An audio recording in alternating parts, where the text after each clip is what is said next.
Well, if you thought it was rock bottom for the Jets defense a couple of weeks ago when they gave up 551 yards and 54 points to the New England Patriots, then you were probably shocked by what happened on Thursday night, because the Jets defense was just as bad and in some ways even worse, giving up 532 yards to the Indianapolis Colts, 260 on the ground. They gave up touchdowns on 6 of the Colts' 7 possessions to start the game, and that one where they didn't give up a touchdown actually ended at the 1-yard line. It was a complete disaster for the defense, and it all added up to a 45-30 loss. It was so bad for the defense that it actually overshadowed what should be the big story of this game, which is the Jets' increasingly bizarre quarterback situation.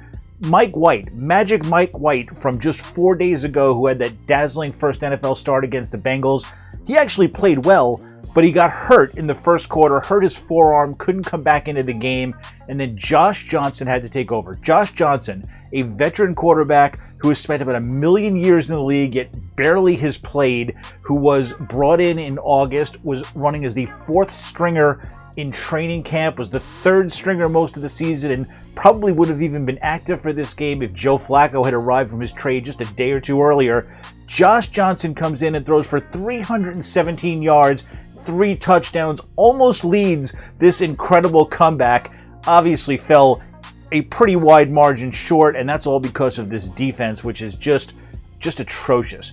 No pressure from the defensive line, no tackling from the defensive line. They just could not stop the Colts running game, and when the running backs got through to the secondary, it was a mess. That secondary couldn't cover anybody, couldn't catch anybody.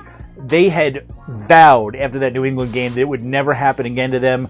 Well, it did. They have a lot of questions they have to answer on defense, a lot of quarterback questions too, but if the Jets don't get this defense fixed, well, they may not win another game the rest of the year.